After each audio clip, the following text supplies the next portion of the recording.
there is a second act awaiting. Welcome to the Better Each Day podcast radio show with Bruce Hilliard. Today and every day, reaching out for innovative ideas in every way. Today's show is brought to you by your future. It comes with a lifetime guarantee.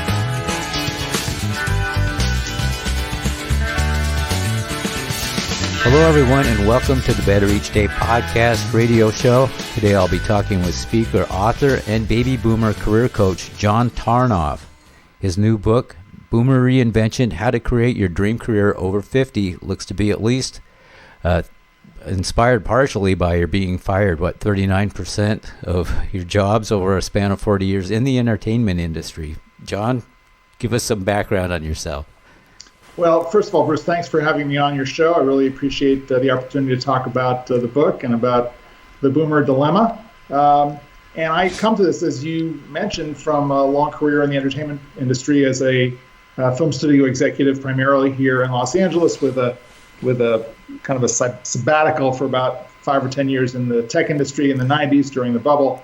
And what I kind of came to realize in the wake of the 2008-2009 recession was that kind of the standard operating procedure that we go by in the entertainment business, which is basically a state of volatility and impermanence as kind of baked into the business culture, that instability as a result of the digital revolution was really permeating through pretty much every other industry.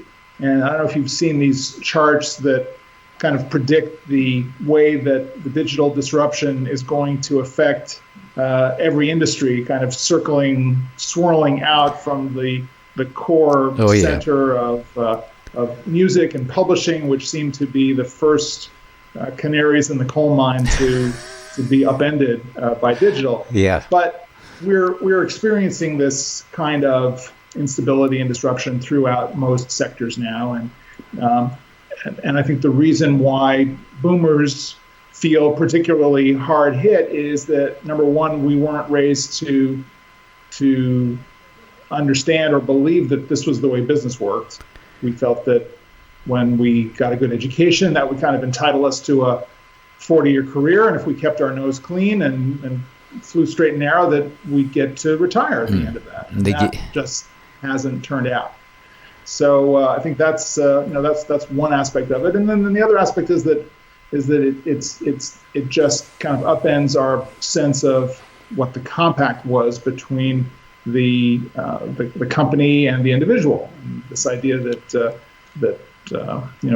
we had this arrangement, and that it's gone. It's really pretty much gone. So in the wake of that, my book is about what do we do if we have to take responsibility for our own survival and figure out a way to push past this period of transition where we're kind of being downsized out of jobs in our 50s, and people are giving us this blank look like, aren't you supposed to just go away?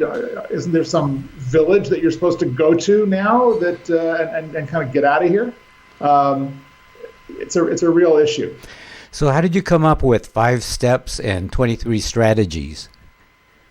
Well, the 5 steps really, I mean, as you know from my background, I had this, I kind of hit this wall in my own career at around age 50, and I'd been in the movie business, and then I kind of gone off, as I said, into technology. And when 2001 hit and the bubble burst in technology, and all these companies went out of business and kind of swept the whole sector away, including the startup that I had been working on with a partner for the previous 5-6 years.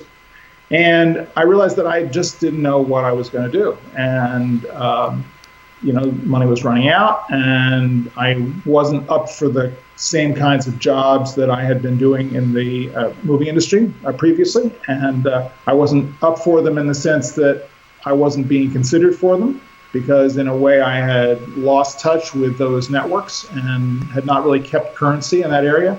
And I wasn't up for it in the sense that I really wasn't that interested in pursuing those same kinds of jobs.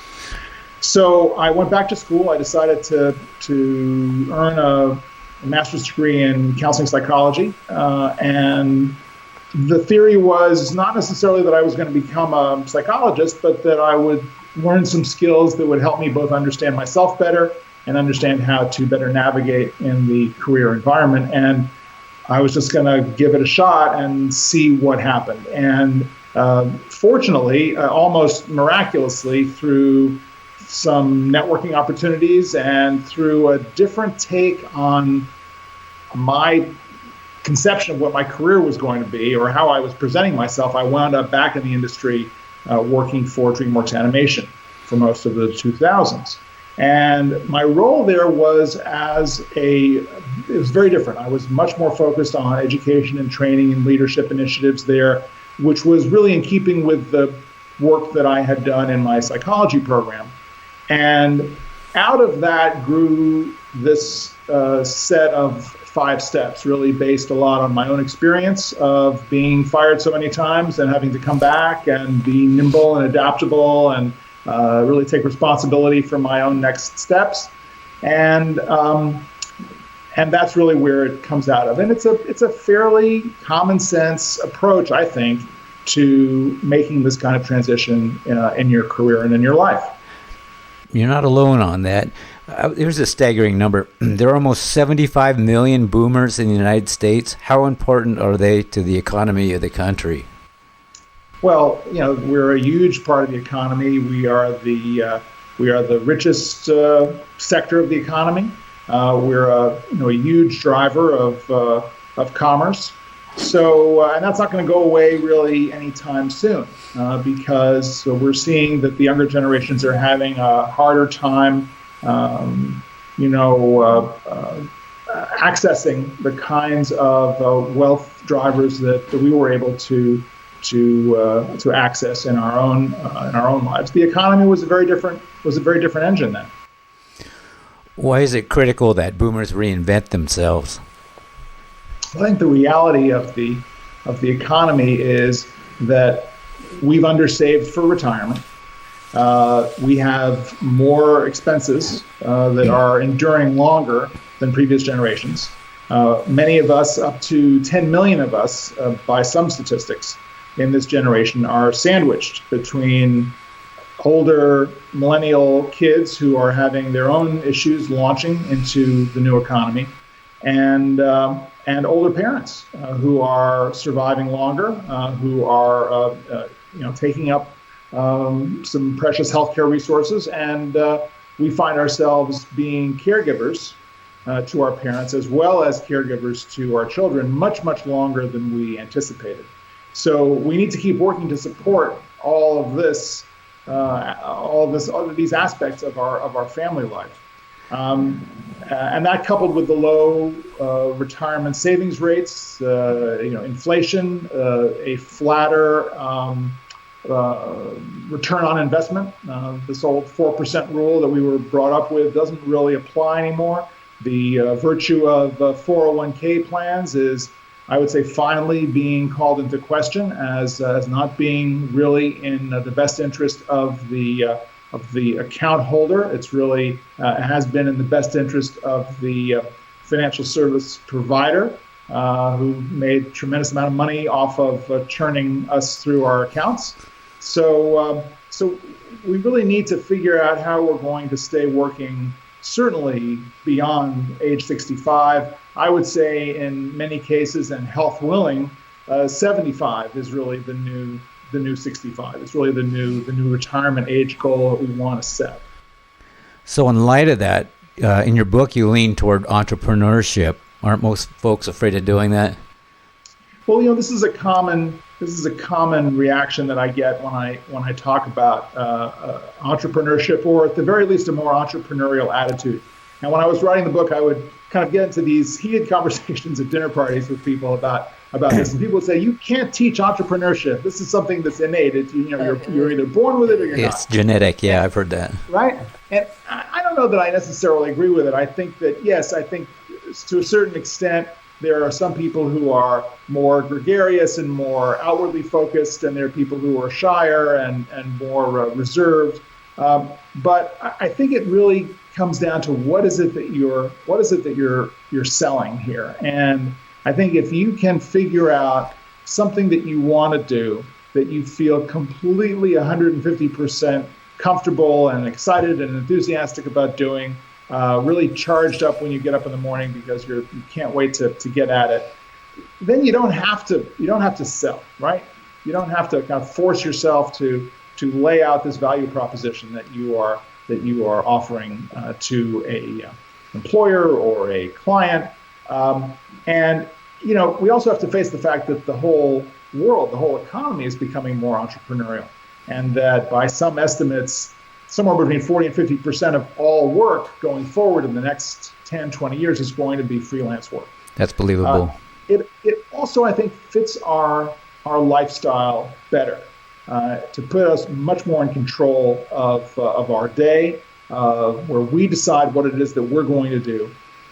And by this time in our career, I believe that we should have a better sense of what we know, what our experience can lead us to do, what kind of value we can provide to an employer or to a client. And it just doesn't make any sense anymore to me that we be clocking in on the old 9 to 5 and having to follow the directives of people who probably have less experience than we do, probably know a good deal less than we do.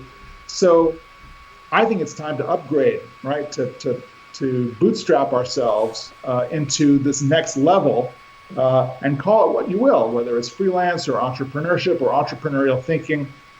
The bottom line is that for anyone waking up and going out to work in today's economy, you want to think of yourself as a consultant providing a value to a client versus an employee taking directions from the boss.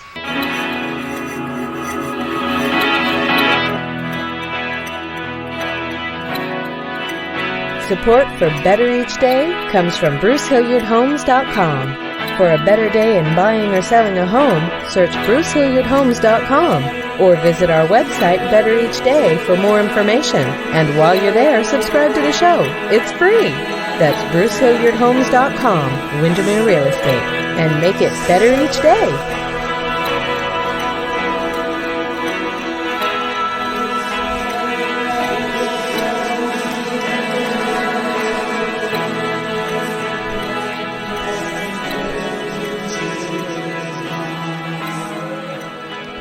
In your book, you wrote about this kind of the flip side of it, boomers making better employees. As a coach, how have you observed what led to that conclusion, I guess? Well, I think we make better workers because a lot of, whether we're employees or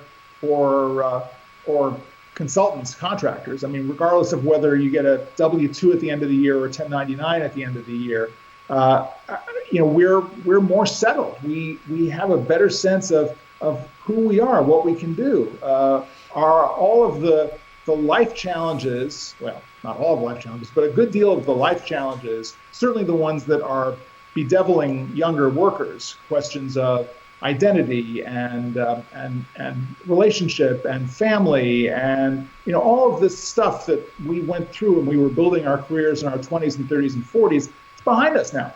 We've kind of figured it out to whatever extent we've figured it out. We've made a certain amount of peace, or at least hopefully we've made a certain amount of peace. And there are many studies that support this notion.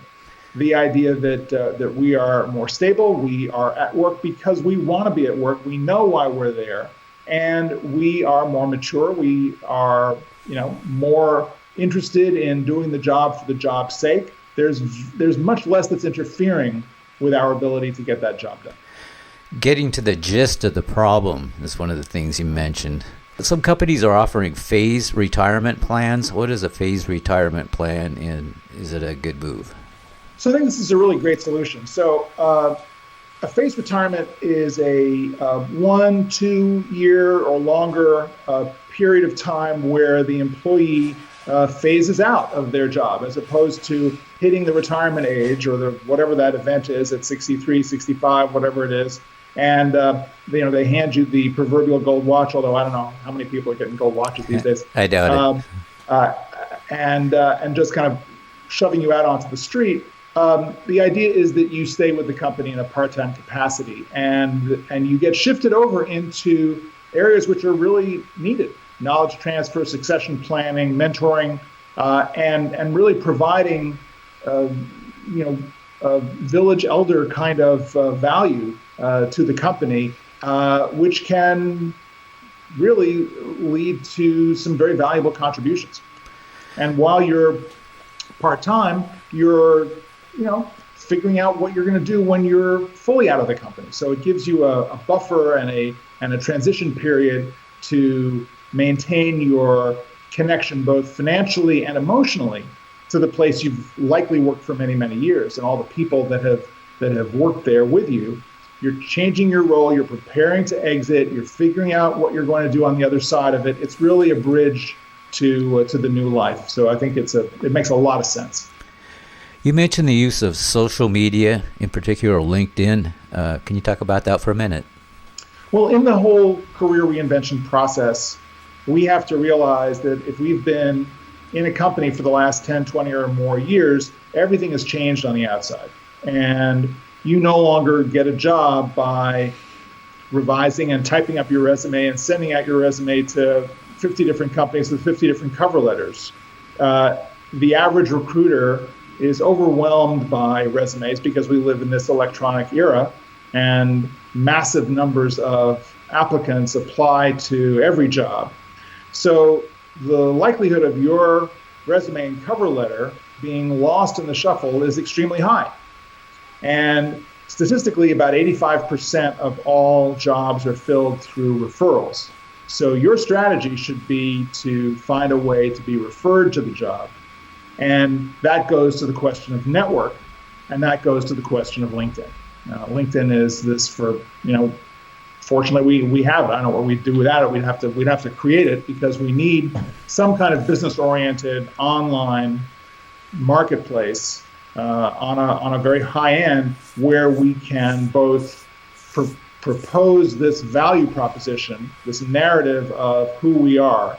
It has become more than an online resume. It really has become an online personal branding engine for us to establish who we are, to establish our uniqueness, to get above the noise, as they say, and really figure out what makes you different from all the other people who have similar backgrounds to yours. And at the end of the day, you want to develop relationships with people who get you, who are focused in the same area. You want to find your tribe on LinkedIn, and your tribe is what's going to get you the job. You're going to the phone is going to ring, and someone's going to say, hey, I was given your name by so-and-so because he told me you were phenomenal, and I should talk to you about this open position that we have. So I finished the book a couple days ago. It's very readable, very well done. What's the one thing that the reader should walk away with? Well, I think the one thing that I would say is that you can do this, right? This is meant to be a very encouraging book, and my whole point of view is very much of a can-do attitude. A lot of people are very discouraged at this point. They feel like they've been running on this mouse wheel for many, many years, and they just don't know what to do. They're just they're just done. They're tired. They're tapped out. And I'm going to be talking with a new client on the phone later today about this, and he's very, very much in this situation of just not really knowing what to do and feeling very discouraged. And frankly, the signals out there are not encouraging to us. There's a lot of dismissal of older workers. And one guy I talked to, actually a woman that I talked to who had been fired from her job. Her husband had recently been fired from his job in their late 50s. And a friend of theirs who was an HR exec just very coldly said to the husband at one point, "Oh, how old are you? You're 58. Oh, you're done." simple as that. I mean, how cruel and terrible is that to hear that from The someone worst. who's supposedly an HR executive who is there to nurture talent? So the system is really broken. And I'm here to tell you that you can deal with the system in your own way. You can circumvent the negative messaging. You can look inside yourself for the job that is already in there that you really want to do, that you can do, that you can network your way to do. And if you're willing to be adaptable and reconcile past issues and past hurts and bridges that you may have burned or wrongs that were done to you, and you're really willing to adopt a beginner's mind and forge a new path for yourself, there is a second act awaiting. On a fun note, I read that your favorite rock band is The Who. My favorite bands, but The Who just always really spoke to me in terms of this this attitude, and I guess "Won't Get Fooled Again" was one of those songs that just really stuck out. Well, it sounds like the kids are all right course, in your book here. Of course, the kids are all right. Of course, the title of my TEDx talk and my generation. We're all still talking about my generation. Well, very good. Thanks for your time, John. Boomer Reinvention, How to Create Your Dream Job Over 50 by John Tarnoff. It's a great book. I recommend it. Thank you so much for your time. You take Thanks, care. Bruce. All right. Pleasure.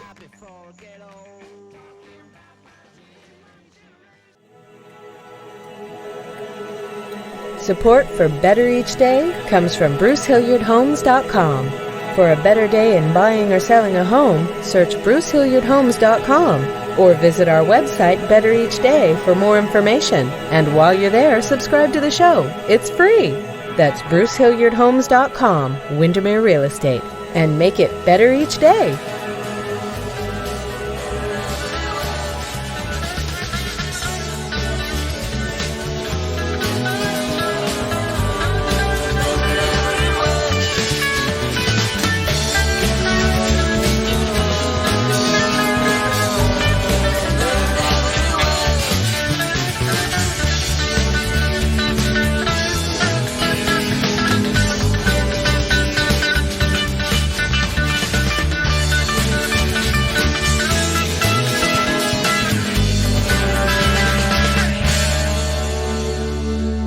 You've been listening to the Better Each Day podcast radio show with Bruce Hilliard. We'll be back with a new horizon, but until then, honor the future. It comes with a lifetime guarantee.